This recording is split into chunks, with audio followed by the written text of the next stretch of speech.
Doctor साहब, निश्चय बुद्धि की मुख्य परख कौन सी है और परखने की कोई मुख्य बात है क्या? निश्चय अगर है तो उसको कोई भी डगमग नहीं कर सकता, हिला नहीं सकता। उसकी स्थिति निश्चय के आधार से अचल अडोल स्थिर रहती है। जैसे मेरा अपने आप में निश्चय, 4 प्रकार का निश्चय है।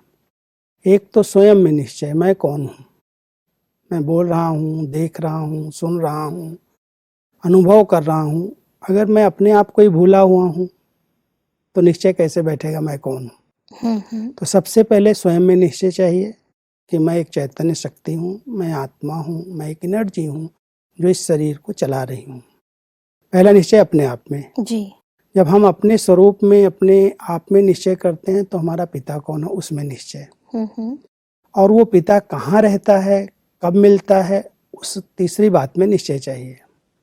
क्योंकि अगर हम अपने पिता की एड्रेस को भी नहीं जानते, वो कहाँ है, कब मिलता है, कैसे मिलता है, तो भी निश्चय में डगमग हो सकते हैं। पूरी पहचान यथार्थ चाहिए। और चौथा, ये समय कौन सा है।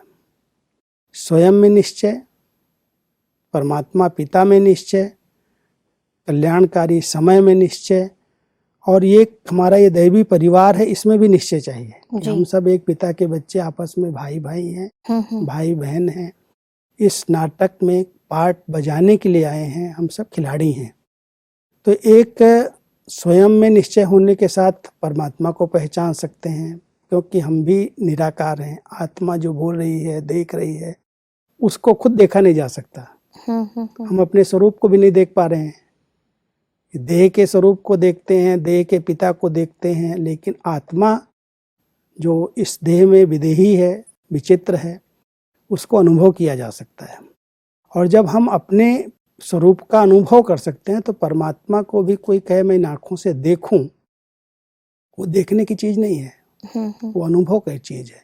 और जब अनुभव हो जाता है कि हमारा पिता निराकार है, ज्योति बिंदु है, जैसा मैं हूँ वैसा वो है। तो सब ये तो हुआ निश्चय कि किस किस बात में हमें निश्चय होना चाहिए। जी।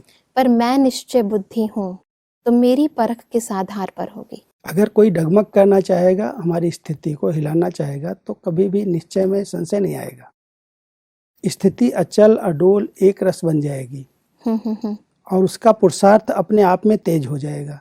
जी। क्योंकि निश्चय फाउंडेशन है, और इस निश्चय के फाउंडेशन को जिसने बहुत पक्का कर लिया, उसकी स्थिति हर बात में अचल अडोल एक रस स्वतः बन जाती और उसके पुरुषार्थ में तीव्रता आ जाती। जैसे मुरली में एक बहुत मुख्य बात कही है कि उनके नैनों से ऐसा महसूस होगा जैसे कोई निशाने तरफ किसका खास अटेंशन होता है। तो उसके नैन कैसे होते हैं? तीर लगाने वाले व निशाना लगाने वाले जो मिलिट्री के होते हैं, वो पूरा निशाना रखते हैं। उनके नयन, उनकी वृत्ति उस समय एक ही तरफ होगी। तो जो ऐसा निश्चय बुद्धि पक्का होगा, उनके चेहरे से ऐसे महसूस होगा जैसे कि कोई निशानेबाज है ना, उसके अंदर हलचल नहीं होगी। निशानेबाज के अंदर हलचल नहीं होती। जैसे कभी भी किसी चीज पर निशाना लगाना होता है तो एक टिक स्थिति होती है, नैन भी स्थिर हो जाते, एकाग्र हो जाते, उसकी बुद्धि का भटकना बंद हो जाएगा।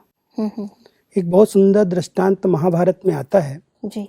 जब द्रौपदी का वर्ण करना था तो उसकी शर्त ये थी कि मछली ऊपर टंगी है, वो आंख भी तेल के अंदर, नीचे कढ़ाई में तेल है, उसकी अंदर परछाई के अंदर उसको देखना है, उस पर एकाग्र करना है, फिर निशाना लगाना है। माना कहने का भाव ये है कि एक बहुत अच्छी एकाग्रता जिसके आधार से वो अपने पद को प्राप्त कर सकता है। इसका भी एक आध्यात्मिक रहस्य है। ध्रुव पद, ब्रो पद, वो जो पद है, वो जो हमारी सर्वोच्च स्थिति है, उसको पाने के लिए हमारे निशाने में बहुत, निशाना लगाने में बहुत एकाग्रता चाहिए। मन बुद्धि भटके नहीं। तो निशाना माना कोई स्थूल बातें नहीं कह रहे हैं परमात्मा, ये हमको बहुत गहराई की तरफ ले जा रहे हैं। जैसे निशानेबाज जब निशाना लगाता है तो उसकी आंखें भी एकाग्र हो जाती, उसका मन भी एकाग्र हो जाता, केवल लक्ष्य ही स्मृति में रहता है। तो ऐसे ही अगर हमारा निश्चय पक्का है कि यही हमारा पिता है, तो उसकी श्रीमत पर चलना, उसकी आज्ञाओं का पालन करना, वही दिल में बसे, उसके सिवाय और कहीं बुद्धि न जाए, उसके लिए कहता है नशे से निशाना टिक सकता है। इसमें एक बहुत सुंदर बात लिखी है कि निश्चय बुद्धि की परख है निशाना और उनकी स्थिति नशे वाली होगी। तो हम चाहेंगे कि आप बताइए नशे वाली स्थिति का क्या अर्थ है?